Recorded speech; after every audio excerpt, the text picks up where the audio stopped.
At the dawn of the 16th century, Spain sat atop the world. Over the next century, she would establish herself as the first global empire, with colonies stretching right around the planet. Throughout the 1500s, Spain competed with its Iberian neighbour, Portugal, in opening trade routes across the oceans. Spanish colonization began with the conquest of the Canary Islands, located in the Atlantic Ocean, 100 kilometers west of Morocco. The Castillian conquest of the islands began in 1402. The natives of the 8 main islands that make up the Canaries resisted the European invaders for almost a century, until they were finally subjugated in 1496. During the 15th and 16th centuries, a thriving trade developed across the Atlantic between the Americas and Spain, and across the Pacific between East Asia and Mexico via the Philippines. Spanish conquistadors ravaged their way through Central America, decimating the Aztec, Mayan, and Incan empires, while bringing huge areas of conquest under Spanish dominion. The Spanish conquistadors had set off with grand hopes of finding their fortunes in gold and other native treasures in the conquered lands. By the 1520s, they were extracting large silver deposits from the Guanajuato and Zacatecas regions of Mexico. These riches transformed the flagging Spanish economy. The importation of natural resources from the Americas brought a huge cash influx into the country. This provided the finances for the building of the military capability of the nation, which was to be the backbone of its wars in North America and Europe over the next 200 years. The Spanish economy received an enormous boost from 3 huge silver strikes in the mid-1500s, 2 in New Spain, a huge area covering most of North America, and 1 in part of New Castile, which is now Bolivia.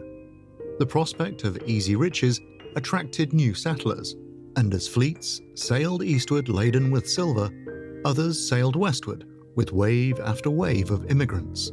By 1550, around 100,000 Europeans had established themselves in Spanish America.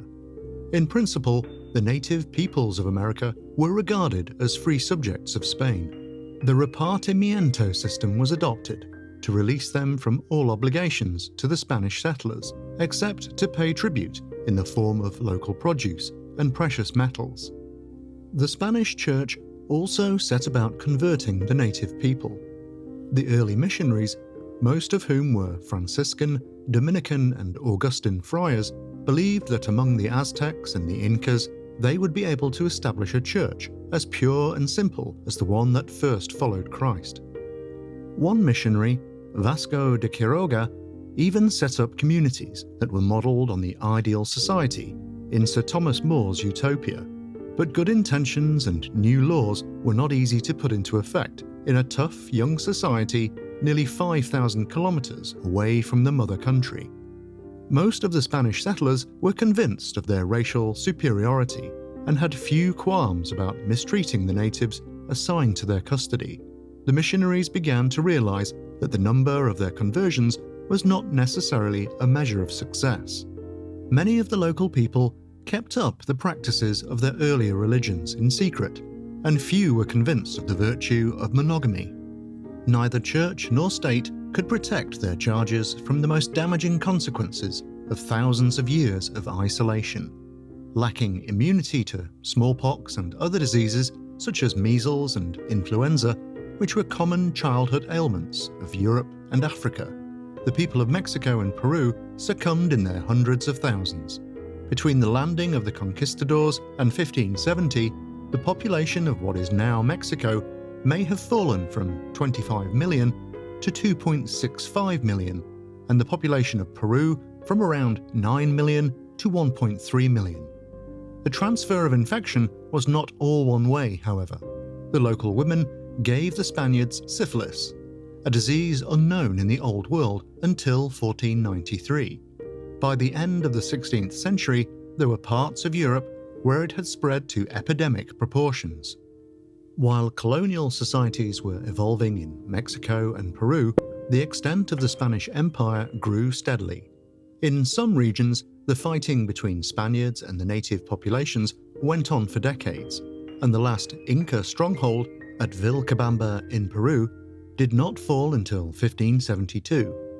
By the end of the century, however, the American territories under Spanish control included, in addition to the Caribbean islands, Mexico and Peru, all of Central America, the northwestern and central regions of South America, and Florida.